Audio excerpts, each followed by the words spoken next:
Chapter 12, A World of Rituals. Coffee started as a single plant in the Ethiopian highlands.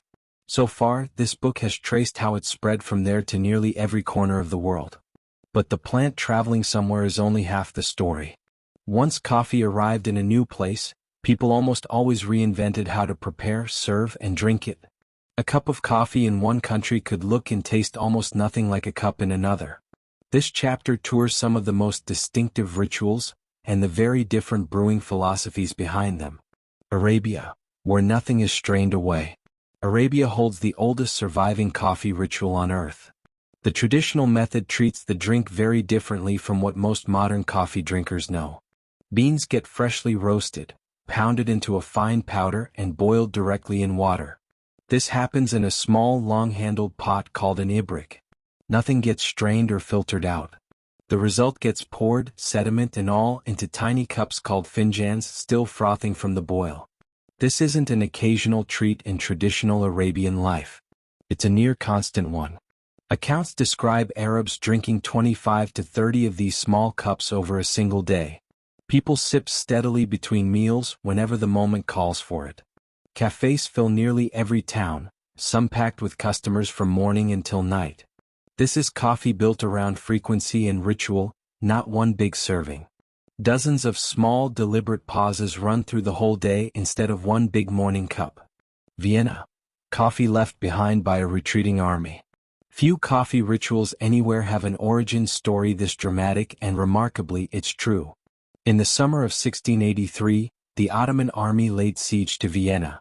The city's defenders needed someone to slip through enemy lines and carry messages to an approaching relief force. A man named Franz George Kolschitsky volunteered. He'd spent years living among the Turks and spoke their language fluently. Disguised in a Turkish uniform, he crossed hostile territory multiple times. At least once, he reportedly swam across several arms of the Danube to deliver messages between the besieged garrison and the relief army gathering on Mount Kahlenberg. On September 12, thanks largely to Kolschitsky's intelligence, the relief force attacked. The Ottoman army was routed. The retreating Turks left behind an enormous stash of supplies: tents, oxen, camels, grain, gold. Tucked among the spoils sat sacks of a strange bean nobody in Vienna had ever seen. The victors divided up the loot, but nobody wanted those sacks. Nobody knew what they were for. Nobody, that is, except Kolschitsky. He'd encountered coffee during his years among the Ottomans, so he knew exactly what the beans were. He simply asked for the sacks and everyone else was glad to hand them over. Kolschitsky then taught Vienna how to prepare the strange bean. He went on to open the city's first public coffee house. That single act launched one of the most celebrated café cultures in the world. Vienna later honored Kolschitsky as the patron saint of its coffee houses. A statue of him still stands in the city today. People sometimes call Vienna the mother of cafés. It's home to legendary establishments and rituals, including the daily afternoon coffee break called Jaws. Even the city's beloved crescent-shaped kipfel roll, the direct ancestor of the modern croissant, traces back to this same dramatic year. Bakers reportedly made it in a spirit of defiance against the retreating Ottomans. Few coffee traditions anywhere trace back so literally to the discarded property of a defeated army. France. The birth of the drip pot. Vienna's coffee culture grew out of a battlefield. France's grew out of careful engineering. Around 1800, a Parisian design called the de Belloy pot introduced the ancestor of the modern drip coffee maker. Boiling water passed down through ground coffee, held in place by a perforated metal or porcelain grid.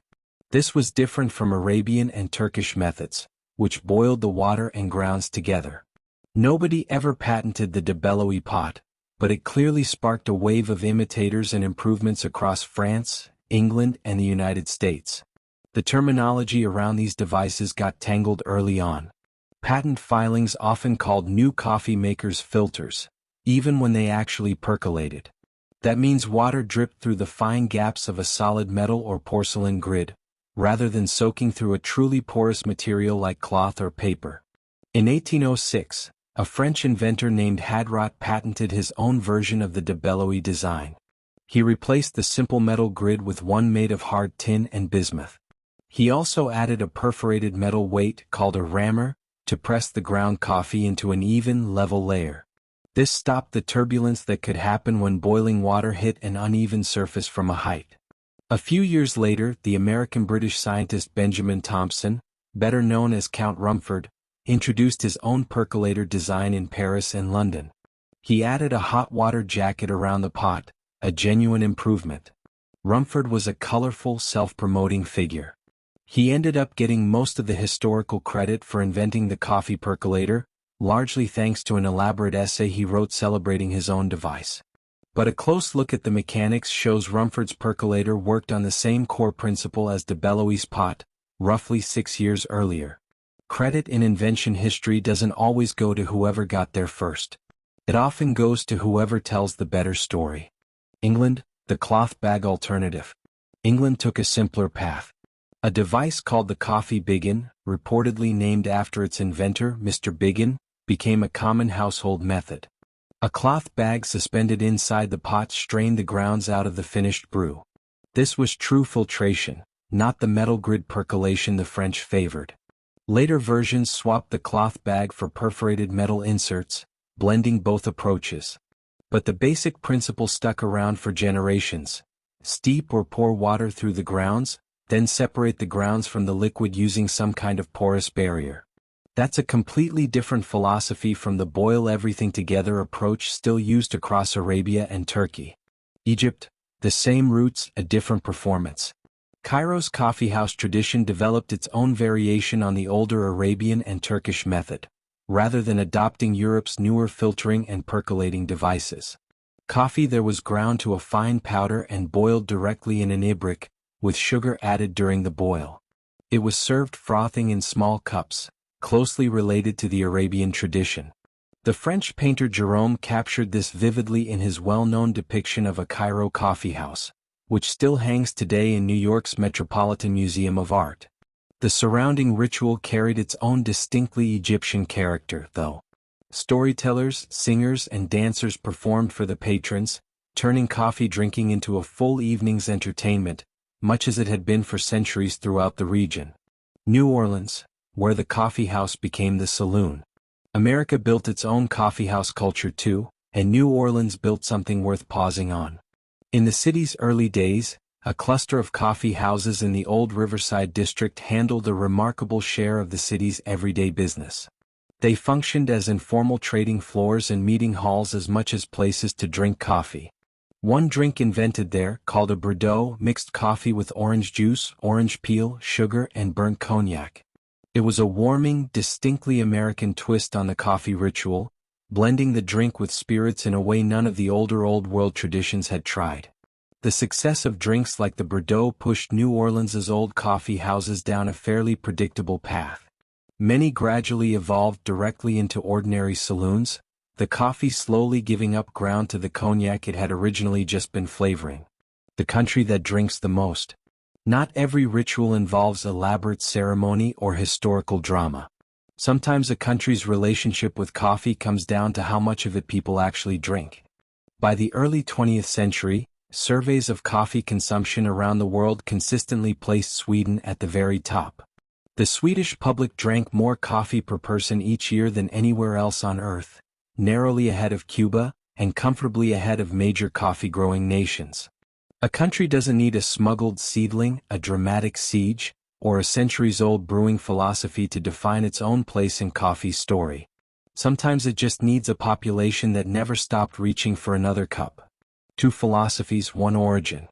Step back from any single country's ritual, and a clear pattern shows up across every tradition in this chapter. Coffee brewing worldwide splits into 2 broad philosophical families, and that split has never really gone away.